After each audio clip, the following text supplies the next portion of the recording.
بنورنا الدنيا وننشر في الفضاء أملا ونعلي عزم همتنا فمن طلب العلا وصل. والصلاة والسلام على سيد الأنبياء والمرسلين سيدنا وحبيبنا وحبيب رب العالمين محمد وعلى آله وأصحابه ومن هدى بهديه إلى يوم الدين. سورة البقرة مدنية وآياتها 86 و200. سورہ بقرہ مدینہ منورہ میں نازل ہوئی اور اس کے آیات کی تعداد 86 و200 286. سورہ فاتحہ کے بعد سورہ بقرہ کو قرآن کریم کی ترتیب کے اعتبار سے رکھا گیا. جیسا کہ ہم سبھی جانتے ہیں کہ ایک ہے قرآن کریم کی ترتیب نزولی اور دوسری ہے قرآن کریم کی ترتیب مصحفی. دونوں الگ الگ.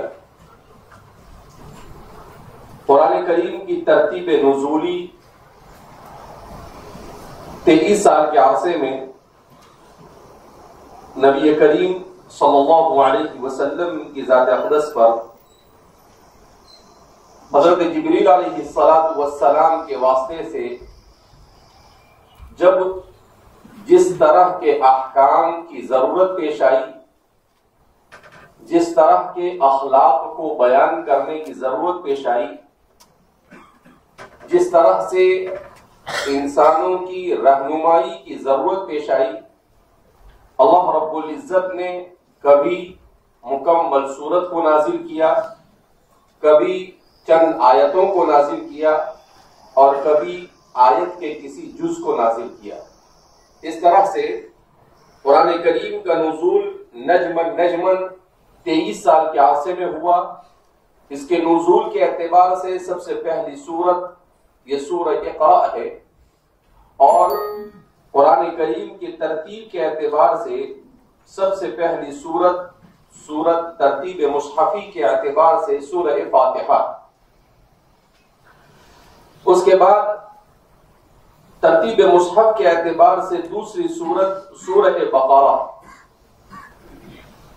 سورت کے سلسلے میں آپ حضرات نے متعدد بار سن لیا ہوگا کہ السورۃ کو سورتن کیوں کہتے ہیں اور اس کے معنی اصطلاحی کیا ہے. سورتن کے سلسلے میں دو باتیں بیان کی جاتی ہے. بعض حضرات کا کہنا ہے کہ یہ سور البلد سے بنا ہے اور بعض حضرات کا کہنا ہے یہ التصور سے بنا ہے، سین سے.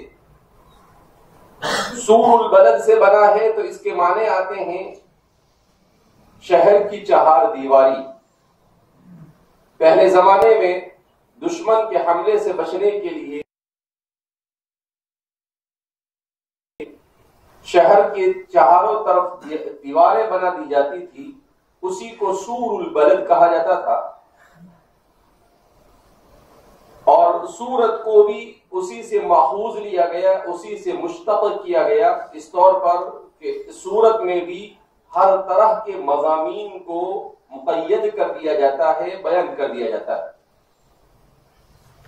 بعض کا کہنا ہے کہ سورتن کے یہ مشتق ہے التصور سے، جس کے معنی ہیں بلندی کے. اور چونکہ ہر سورت کو پڑھنے سے انسان آخرت کے اعتبار اور دنیا کے اعتبار سے درجات میں بلندی حاصل کرتا ہے، اس مناسبت سے سورت کو سورت کہا جاتا ہے. سورتن کس کو کہتے ہیں اصطلاح مفسرین میں؟ تو سورت کہا جاتا ہے طائفۃ من الآیات لہ مبدأ و منتہا، متعدد آیات کا ایسا مجموعہ جس کا آغاز اور انتہا دونوں ہو، یعنی جو کہیں سے شروع ہوتی ہو اور کہیں پر ختم ہوتی ہو. قرآن کریم کی سب سے اطول ترین سورت سورہ بقرہ، سب سے طویل اور سب سے لمبی سورت اگر کوئی ہے تو وہ سورہ بقرہ ہے. اور سب سے قصیر سورت یہ حروف کے اعتبار سے انا اعطینا ہے اور آیات کے اعتبار سے والعصر ہے. تو اس طرح سے سب سے اطول ترین سورت یہاں سے شروع ہو رہی ہے. جیسا کہ سورہ فاتحہ کے بارے میں بیان کیا گیا کہ سورہ فاتحہ کے نزول کے سلسلے میں راجح قول یہ ہے کہ وہ مکی ہے. تو سورہ بقرہ کے مدنی ہونے میں کسی قسم کا کوئی کلام نہیں. ان دونوں صورتوں میں مناسبت کیا ہے؟ مناسبت ان دونوں صورتوں میں یہ ہے، بعض حضرات نے کہا کہ مکہ مکرمہ میں جو سورت نازل ہوئی اس میں سب سے عظیم سورت سورہ فاتحہ، تو مدینہ منورہ میں جو سورت نازل ہوئی اس میں سب سے عظیم سورت سورہ بقرہ. اس مناسبت سے دونوں مرحلوں میں جو سب سے عظیم صورتیں ہو سکتی تھی ان دونوں کو ایک دوسرے کے بعد یکے بعد دیگرے ترتیب مصحفی میں رکھا گیا. دوسری بات کہ سورہ بقرہ اور سورہ فاتحہ میں مناسبت اس طور پر بھی ہے کہ سورہ بقرہ میں عقائد کو ابتداءً بیان کیا گیا. سورہ فاتحہ میں عقائد کو، اللہ کی خالقیت کو، اس کی ربوبیت کو، اس کی الوہیت کو ابتداءً بیان کیا گیا. تو اللہ رب العزت کو ماننے والے وہ کیا ہونے چاہیے، کن اوصاف کے مالک ہونے چاہیے، انہیں سورہ بقرہ میں سب سے پہلے بیان کیا گیا.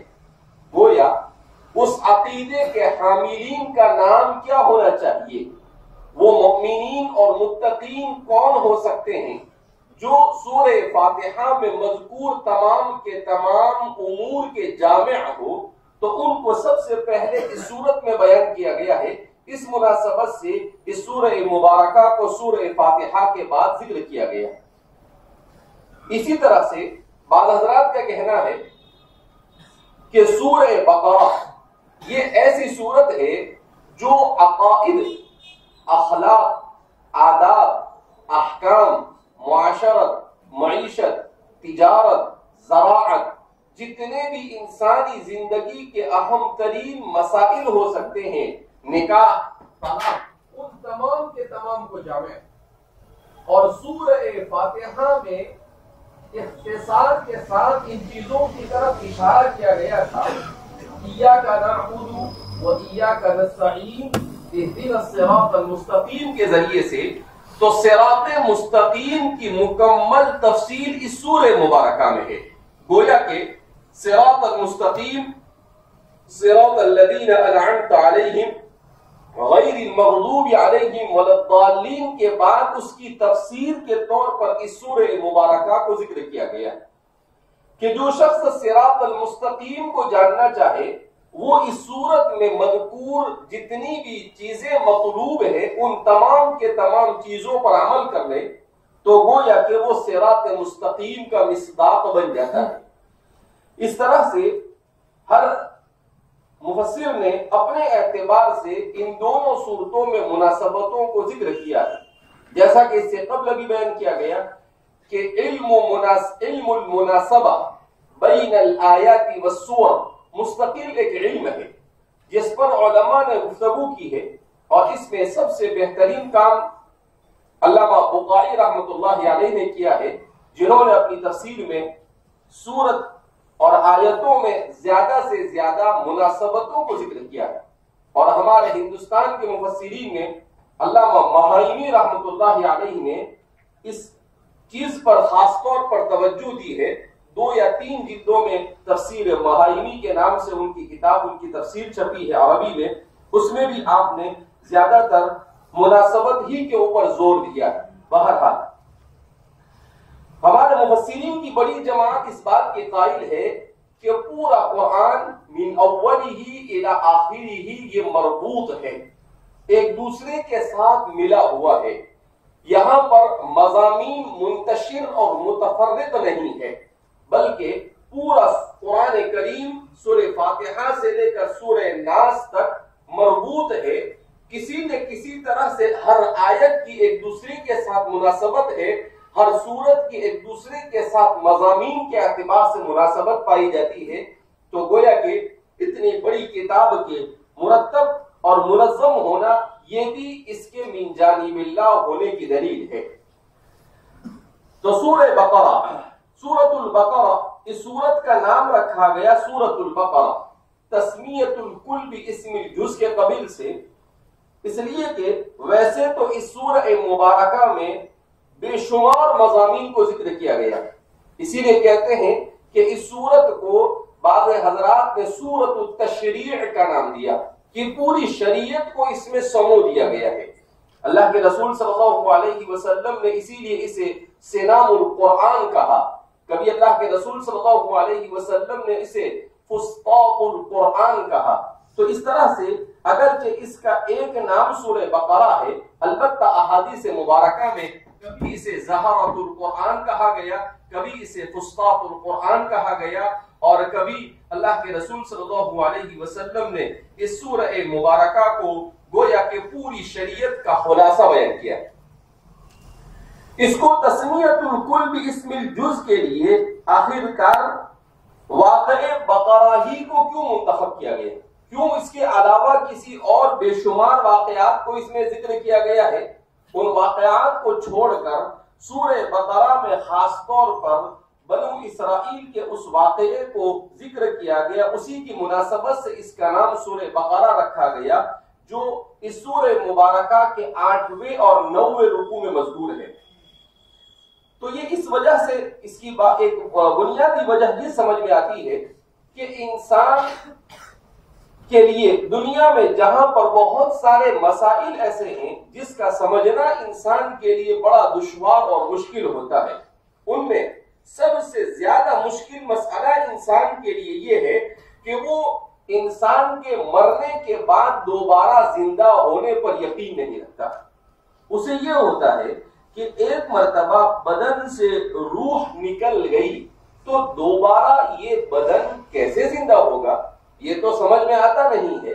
لہذا انسان کے مسائل میں، اعتقادی مسائل میں سب سے زیادہ مشکل مسئلہ احیاء الموتى ہے کہ مردے کیسے زندہ ہو سکتے ہیں۔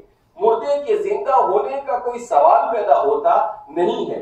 تو چونکہ اس واقعے میں اسی کی طرف اشارہ کیا گیا ہے کہ تمہارے سب سے مشکل مسئلے کو اللہ رب العزت نے عملی طور پر اس دنیا میں بنو اسرائیل کے اس واقعے میں کر بتلایا ہے، لہذا انسان کے مرنے کے بعد دوبارہ زندہ ہونے میں کسی قسم کے شک اور شبہ کی کوئی گنجائش باقی رہتی نہیں ہے کہ جب وہ اللہ دنیا میں انسان کو زندہ کر سکتا ہے تو ظاہر سی بات ہے اس کے لیے مرنے قیامت کے دن بھی انسان کو دوبارہ زندہ کرنا اس کے لیے آسان ہے۔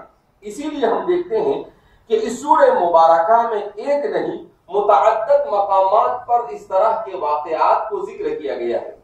ایک تو اس سورہ مبارکہ میں سورہ بقرہ کی مناسبت سے واقعہ بقرہ کو ذکر کیا گیا ہے، جس میں وہی کہ ایک چچا اور بھتیجے یہ دو تھے۔ چچا کا کوئی وارث نہیں تھا سوائے اس کے اپنے بھتیجے کے، اور چچا طویل العمر ہونے کے باوجود مرنے کا نام نہیں لے رہا تھا، اور بھتیجا اس کے مال کا منتظر تھا کہ یہ بڈھا پھوسٹ کب مر جائے اور اس کا مال مجھے کیا ہو جائے، مل جائے۔ اب وہ بڈھا ہے کہ جیے ہی چلا جا رہا ہے، مرنے کا نام نہیں لے رہا ہے، تو اس نے بعض بنو اسرائیلیوں کے ساتھ مل کر سانٹھ گانٹھ کر اس کو بڈھے کو بیچارے کو مار دیا، اس نیت سے کہ یہ مر جاوے تو اس کا مال سارا کے سارا اسے مل جائے۔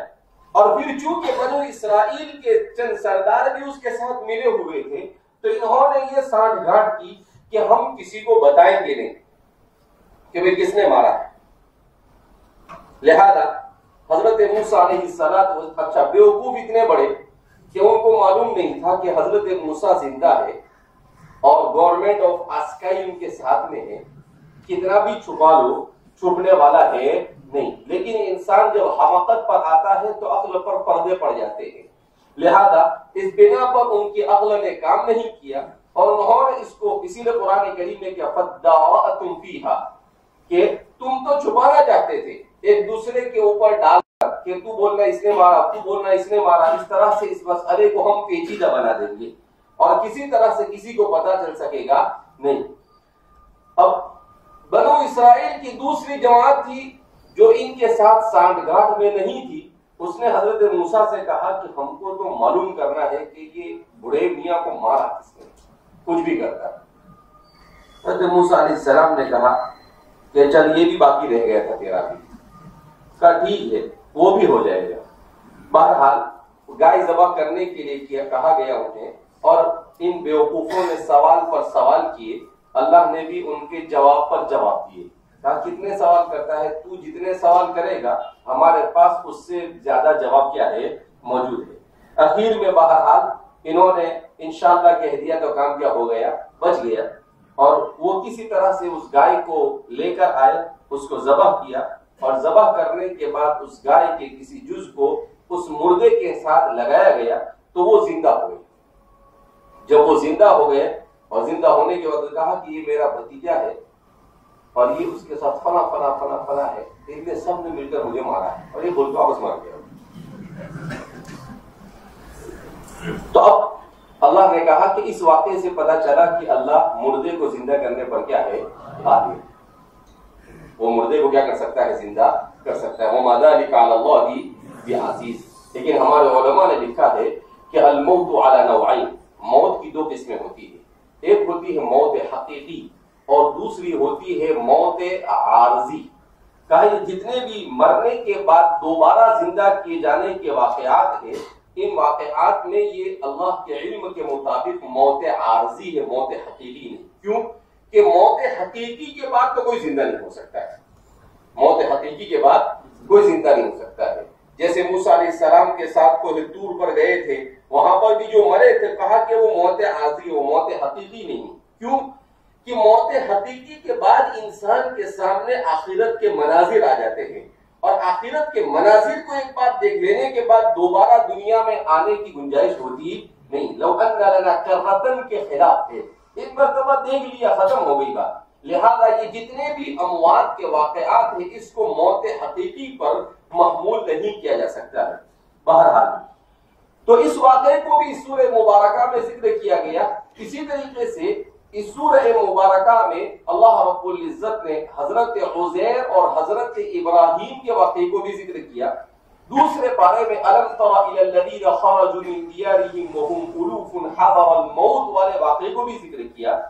تو اس طرح سے اس سورہ مبارکہ میں تقریباً 4 ایسے واقعات ہیں جو موت مرنے کے بعد دوبارہ زندہ ہونے کے لیے اللہ رب العزت نے بیان کیے ہیں۔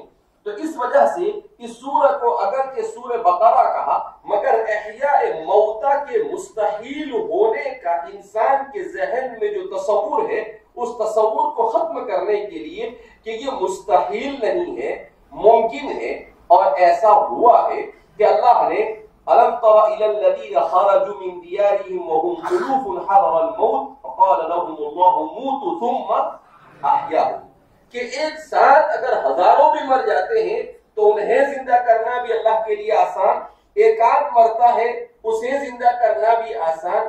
تو اللہ نے انفرادی اور اجتماعی ہر قسم کے مرنے کے بعد دوبارہ زندہ ہونے کے واقعات کو بیان کر کر انسان کے ذہن و دماغ میں اس بات کو اڈیلنے کی کوشش کی کہ آپ کا ذہن اسے مانے یا نہ مانے، حقیقت واقعہ میں اور بالفعل ایسا ہوا ہے ماضی میں جس کو اللہ نے قرآن میں بیان کیا۔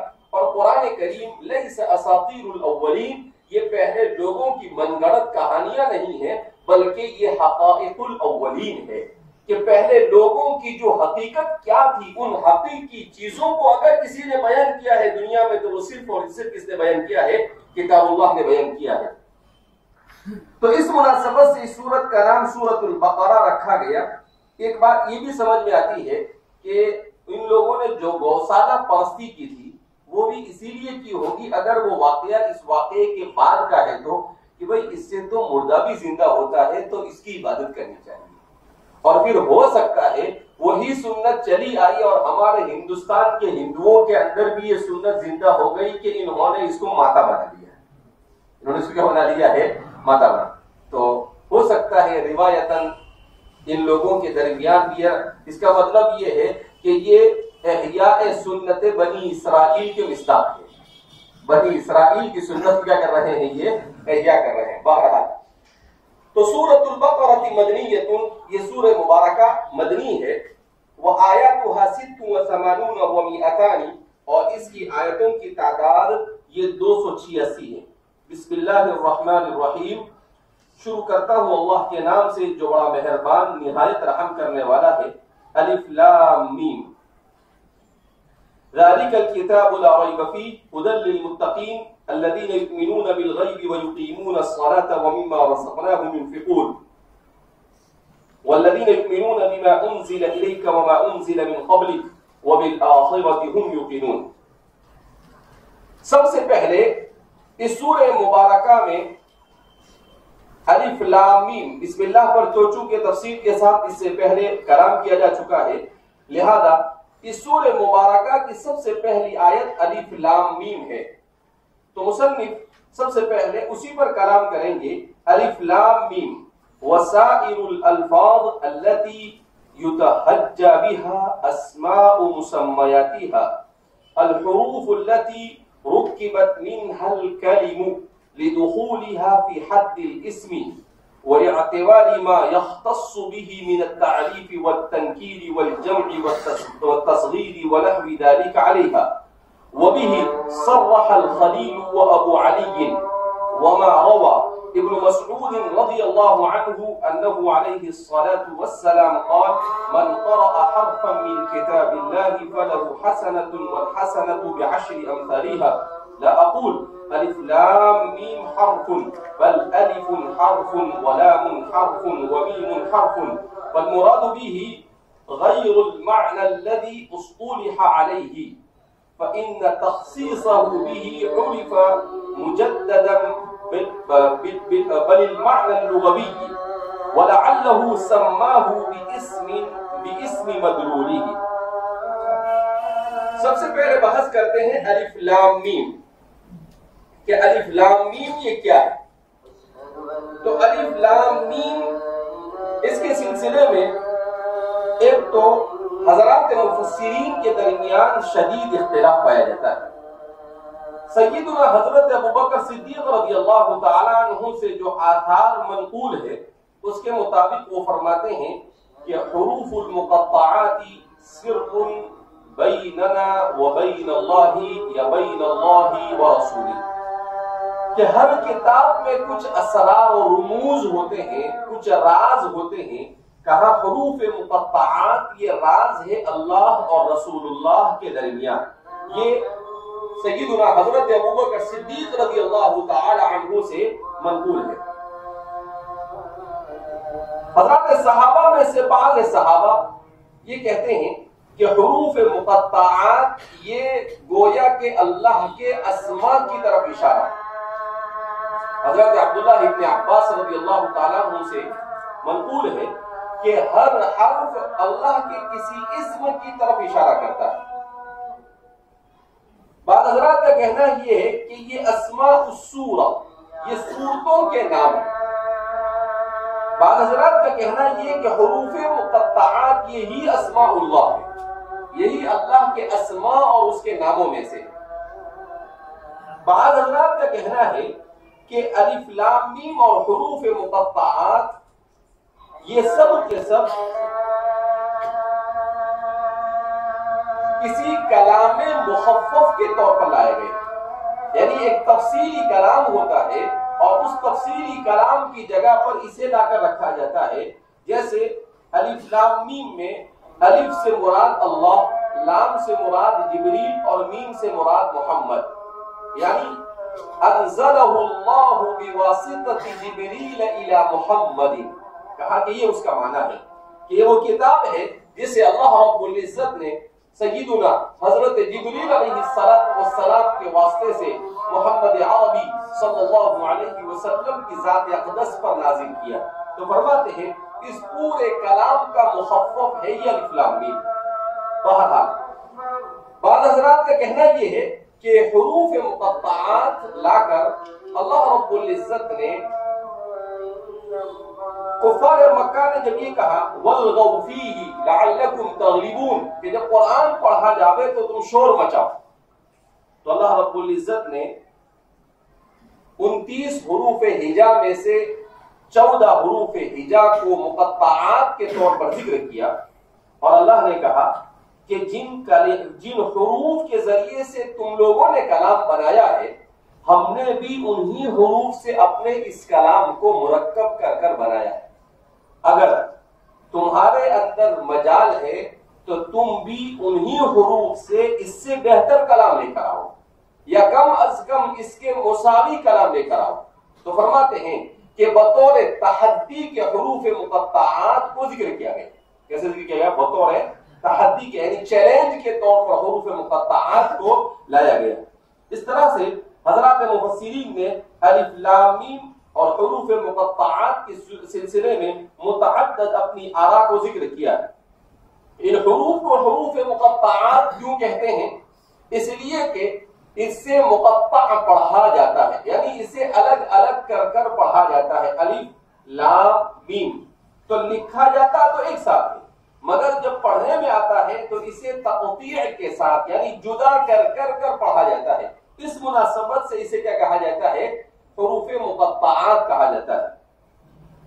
الف لام میم، اسی لیے ہمارے اہل سنت والجماعت نے اس کا ترجمہ کیا ہے اللہ اعلم بمرادہ بذلک، کہ اس کی مراد کیا ہے ہمیں نہیں معلوم۔ اسی لیے جمہور مفسرین یہ کہتے ہیں کہ یہ من متشابہات القرآن، متشابہات قرآن میں سے ہے، اور متشابہات قرآن کی 2 قسمیں ہیں۔ ایک تو وہ جو معلوم المعنی غیر معلوم المراد ہو، اور دوسرا غیر معلوم المعنی غیر معلوم المراد ہو۔ معلوم المعنی غیر معلوم المراد جیسے استوى علی العرش، کہ اس کا معنی تو معلوم ہے مگر اس کی مراد حقیقتاً کیا ہے اس کا علم نہیں ہے، کہ اللہ عرش پر مستوی ہوئے مگر استوا کس طرح سے اس کے بارے میں اس کی مراد کیا ہے ہمیں کچھ معلوم ہے نہیں۔ اسی لیے کہتے ہیں کہ اللہ کا مستوی ہونا کما یلیق بشأنہ، تو اس کو کہتے ہیں معلوم المعنی غیر معلوم المراد، کہ معنی استوا کا معنی تو معلوم مگر اللہ کی طرف جب اس کی نسبت کی جاوے تو اس کا معنی کیا ہوگا اس کے بارے میں ہم کچھ کہہ سکتے نہیں، اس کی مراد ہمیں معلوم نہیں۔ اور حروف مقطعات یہ ان متشابہات میں سے ہیں جو غیر معلوم المعنی غیر معلوم المراد ہے، کہ نہ تو اس کا معنی معلوم ہے اور نہ اس کی مراد معلوم ہے۔ کیوں کہ الف لام میم کا کوئی ترجمہ نہیں کیا جا سکتا ہے، اور الف لام میم کی کیا مراد ہے وہ بھی معلوم نہیں ہے، تو نہ معنی معلوم ہے اور نہ مراد معلوم ہے۔ اس وجہ سے متشابہات کی دوسری قسم سے قرار دیا جاتا ہے جو غیر معلوم المعنی غیر معلوم المراد سے متعارف ہے۔ الف لام میم، اب مصنف اس کے سلسلے میں کلام کر رہے ہیں۔ ہمارے مصنف اس پر کلام کرتے ہیں ایک تو کلام کے اعتبار سے اور دوسرا نحو کے اعتبار سے، کہ عربیت کے اعتبار سے یہ کیا ہے، اس لیے کہ حروف مقطعات کسی پہیلی سے کم نہیں ہے۔ مصنف اس پہیلی کو سلجھانے کی کوشش کر رہے ہیں کہ یہ عجیب و غریب ہے، اسے کیا کہا جائے سمجھ میں نہیں آتا ہے۔ اسے حرف کہو تو بھی چلے، اسے اسم کہو تو بھی چلے، تو یہ کیسے ہو سکتا ہے کہ اجتماع ضدین محال ہے؟ ایک ہی کلمہ، اسے آپ اسم بھی کہو اسے آپ حرف بھی کہو۔ تو مصنف اسی بحث کو آگے بڑھا رہے ہیں، تو فرماتے ہیں وسائل الالفاظ التي يتحجى بها، یعنی لام میم، اور وہ تمام کے تمام الفاظ التي يتحجى بها جس سے تحجی کی جاتی ہے۔ کیا مطلب؟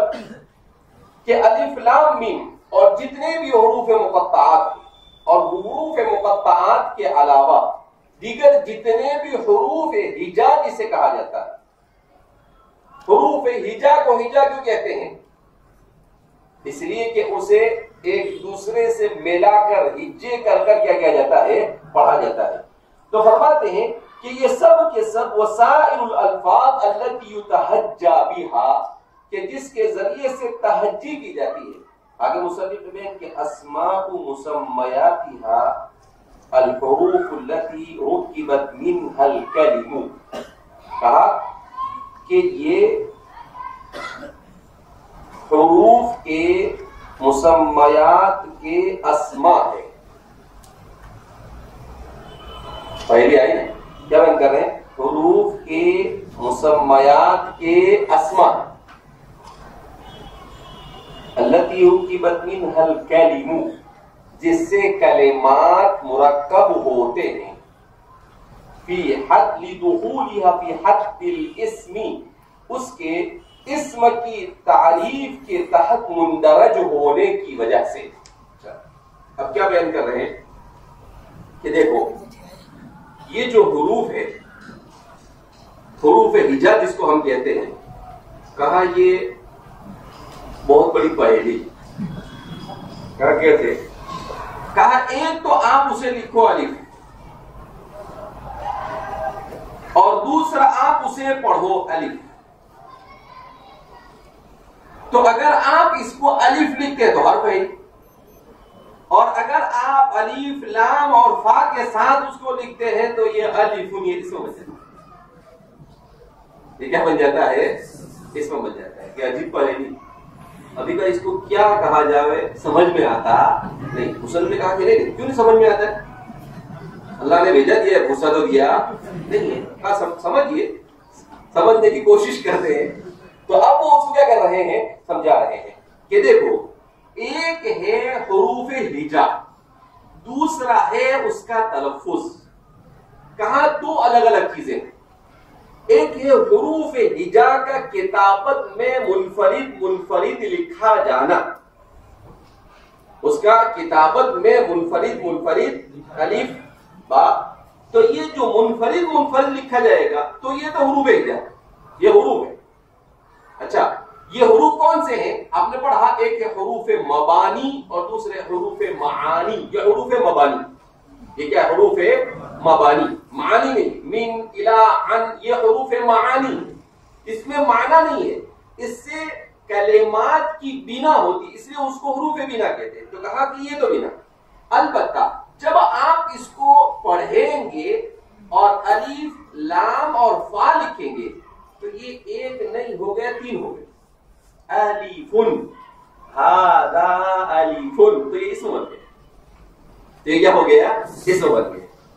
تو اب مصنف فرما رہے ہیں کہ اب اس کو آپ سمجھیے کہ دیکھو ایک ہے اسم دوسرا ہے مسمى. ایک ہے اسم اور دوسرا ہے مسمى.